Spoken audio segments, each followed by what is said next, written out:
This is the Lone Crater YouTube. We hope this video helps. In this video, I will explain how to make bread in a pot. This simple technique yields a fantastic, crusty loaf with very little fuss. You'll only need 4 basic ingredients: about 3 cups of all-purpose flour, 1 1/2 cups of warm water, 1 teaspoon of salt, and 1/2 teaspoon of active dry yeast. The key equipment is a heavy, oven-safe pot, such as a Dutch oven, which helps create a steamy environment for a perfect crust.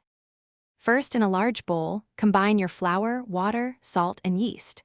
Mix them together with a spoon until a shaggy, sticky dough forms. There's no need for kneading. Cover the bowl tightly with plastic wrap and let it rest at room temperature for a long, slow rise. This first fermentation should take between 12 and 18 hours, allowing the dough to double in size and develop wonderful flavor. After its long rest, gently turn your dough out onto a lightly floured surface. Avoid deflating it too much. Carefully fold the edges of the dough towards the center a few times to create a round or oval shape. Place it on parchment paper. Now, cover the dough loosely and let it rest for another 20 to 30 minutes. During this time, preheat your oven to 450 degrees Fahrenheit with your empty pot inside. Once your oven and pot are hot, carefully transfer the dough, still on its parchment paper, into the preheated pot. Cover it with the lid and bake for 30 minutes.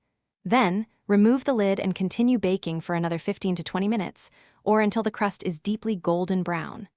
The pot traps steam, creating that amazing crust.